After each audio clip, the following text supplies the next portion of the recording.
सुख ही शांति है। यह मनुष्य के जीवन का सबसे बड़ा भ्रम है, क्योंकि शांति ही सुख है, यही वास्तविकता है। परंतु मनुष्य अपने जीवन में इस भ्रम से बाहर नहीं आ पाता। उसे लगता है कि सुख ही शांति है। इसका मतलब यह है कि वह सोचता है अगर उसके पास सुख है तभी उसको शांति की प्राप्ति हो सकती है, परंतु वह इस चीज से और वास्तविकता से बिल्कुल विपरीत सोचता है। उसे नहीं मालूम कि जब कोई व्यक्ति शांति को प्राप्त कर लेता है तो सब कुछ सुखमय और आनंदमय हो जाता है, क्योंकि हमें सुख से शांति नहीं मिलती बल्कि शांति से ही सुख मिलता है। इसीलिए सदैव अपने जीवन में शांति पर ध्यान दे, ना कि सुख पर, क्योंकि शांति को प्राप्त करते ही सुख खुद ही चलकर आपके जीवन में आएगा। इसीलिए सच और झूठ की पहचान करना और पहचान आना बहुत जरूरी है, क्योंकि कानों में जहर घोलने वाले भी हमारे आसपास ही रहते हैं, जो कि हमें अपने मतलब से दूसरों के खिलाफ भड़काते हैं और हमारा इस्तेमाल करके सफल हो जाते हैं।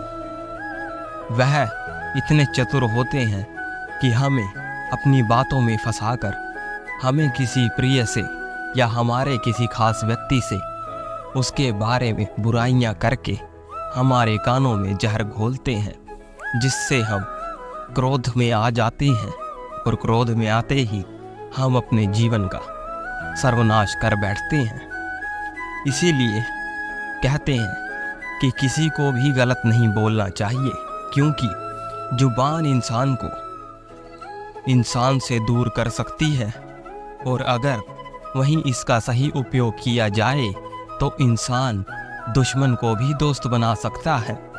क्योंकि अगर आप हर किसी से बुरे व्यवहार से बात करेंगे तो हर व्यक्ति आपसे दूर हो जाएगा, परंतु अगर आप सभी से मीठे शब्दों में और संयम से अच्छा व्यवहार करेंगे तो आपका दुश्मन भी आपका मित्र बनने के लिए मजबूर हो जाएगा।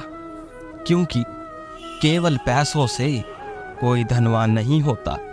असली धनवान वही व्यक्ति है जिसके पास अच्छी सोच, मधुर व्यवहार और सुंदर विचार होते हैं। क्योंकि जो व्यक्ति वासना, क्रोध और लालच के वश में आ जाता है उसके जीवन में नरक का द्वार खुल जाता है।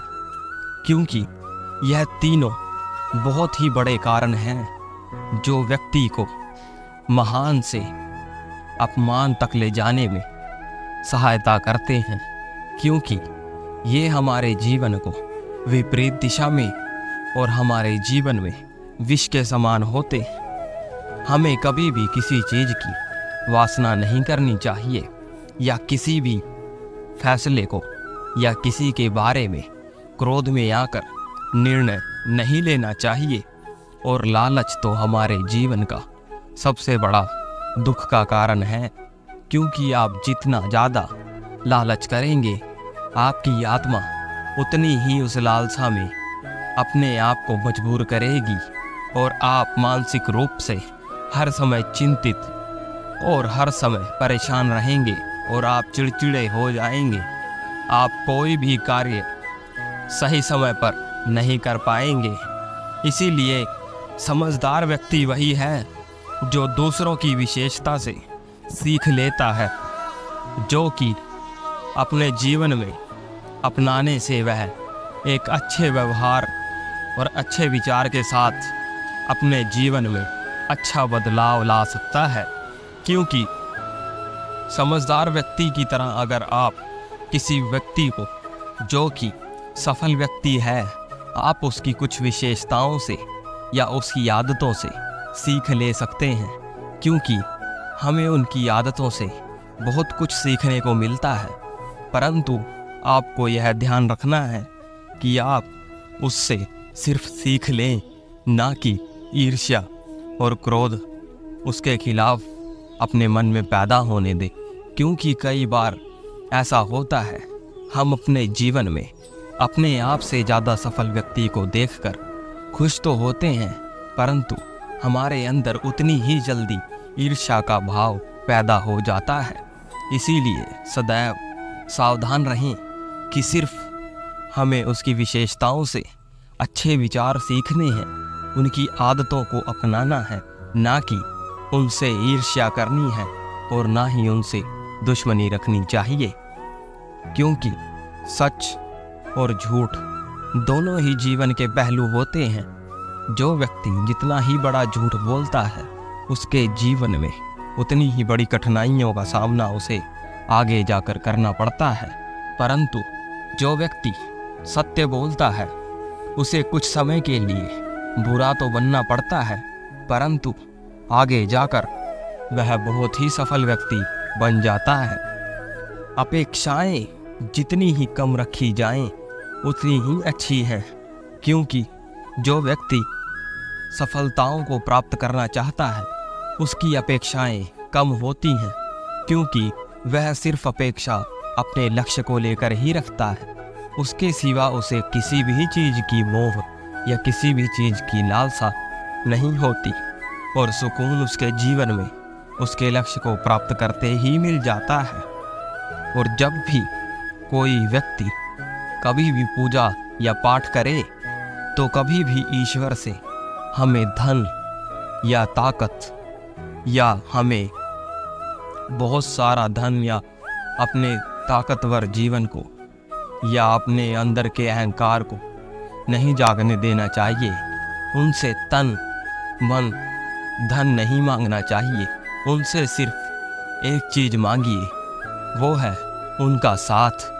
ईश्वर से कहिए कि हे प्रभु, मुझे आपके सिवा और कुछ नहीं चाहिए, बस मुझे इस काबिल बनाए रखना कि चाहे मैं अमीर हूँ या गरीब, परंतु हर परिस्थिति में मैं आपका स्मरण जरूर करता रहूं। बस प्रभु मुझ पर अपनी कृपा बनाए रखना और अपना साथ सदैव मेरे जीवन भर देते रहना।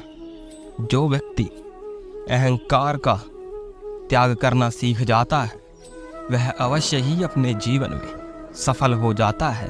क्योंकि अहंकार ज्ञान का उल्टा है और ज्ञान अहंकार का। क्योंकि जितना अधिक ज्ञान होगा, उतना ही कम अहंकार होगा। जिस व्यक्ति को यह मान होता है कि उससे ज़्यादा चालाक या उससे ज़्यादा चतुर कोई नहीं, वास्तव में उस व्यक्ति के जितना बेवकूफ़ इंसान कोई भी नहीं होता। और जो व्यक्ति यह सोचता है कि वह पूरे संसार के बारे में और सबसे ज़्यादा जानता है, वह व्यक्ति वास्तव में बिल्कुल भी नहीं जानता। उसके पास ज्ञान नहीं बल्कि अहंकार होता है। और जिसके साथ साथ वह अपने जीवन में जो परिस्थितियां उत्पन्न करता है, वह धीरे धीरे अपने जीवन में पीछे की ओर चला जाता है और अपने जीवन में सफलताओं को तो दूर, जो उसके पास होता है वह वर्तमान भी खो देता है। इसीलिए सदैव ईश्वर भरोसा रखें और ईश्वर को स्मरण करते रहें। भगवान कृष्ण कहते हैं, जो व्यक्ति किसी भी परिस्थिति में मुझे नहीं भूलता, मैं भी उसे कभी अकेला नहीं छोड़ता। इसीलिए सदैव भगवान को स्मरण करें और उनका धन्यवाद करें कि उन्होंने हमें इतना पवित्र जीवन दिया है। ये हमारे हाथों में है कि हम अपने जीवन को सफल करते हैं या लोगों की तरह मोह माया में फंसकर उसे बर्बाद करते हैं। धन्यवाद। जय श्री कृष्ण।